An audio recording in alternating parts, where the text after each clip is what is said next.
Your smile to your brother, it's a charity. তুমি তোমার ভাইয়ের দিকে তাকিয়ে যে মুচকি হাসি দাও, এতেও আল্লাহ তাআলা তোমার আমল নামায় সাদাকা দেওয়ার সওয়াব দিয়ে দেন। আপনারা মুচকি হাসেন তো? কি মুচকি হাসেন? হ্যাঁ, মুচকি হাসবেন। মুচকি হাসতে পয়সা লাগে না, লাগে? মুচকি হাসবেন। মুচকি হাসলে এটা সাদাকা দেওয়ার সমান সওয়াব।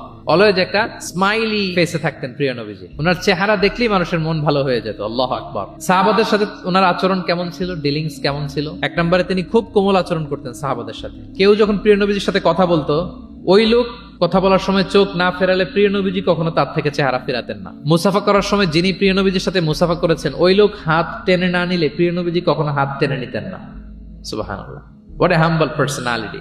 আমরা জানি যে সাহাবারা হচ্ছে প্রিয় নবীজির হাতে গড়া ছাত্র, হাতে গড়া টিম। নবীজির সুখে দুঃখে সবসময় তারা থাকতো এবং প্রিয় নবীজিকে আগলে রাখতো। প্রিয় নবীজির অ্যাকম্পানি তারা কখনো মিস করতে চাইতো না। এমনকি কখনো কখনো কোনো সাহাবার ক্ষুধা লাগলে তারা প্রিয় নবীজির কাছে এসে বসে থাকতো। তারা বলতো যে প্রিয় নবীজির চেহারার দিকে তাকিয়ে থাকলে আমাদের ক্ষুধা মিটে যেত।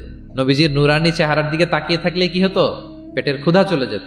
যে আয়াত দিয়ে আমি শুরু করেছিলাম, ফাবিমা রাহমাতিম মিনাল্লাহি লিনতা লাহুম ওয়ালাউ কুনতা ফাদদান গালিযাল কলবি লানফাদ্দু মিন হাওলিক। নবী হে, আল্লাহর রহমতে আপনি কোমল হৃদয়ের অধিকারী হয়েছেন, এজন্য সবাই আপনাকে ঘিরে থাকতে চায়, আপনার পাশে থাকতে চায়। আপনি যদি কর্কশ ভাষী হতেন, কঠোর আচরণের অধিকারী হতেন, তাহলে এখন যেমনি আপনার সাহাবারা আপনাকে ঘিরে রাখে, সব সময় আপনার পাশে থাকতে চায়, তারা এমনটি আপনাকে ঘিরে রাখতো না। এবং আল্লাহ রাসূল সাল্লাল্লাহু আলাইহি ওয়াসাল্লামের চেহারায় সবসময় একটা স্মাইলিং ফেস থাকতো, অলওয়েজ স্মাইল।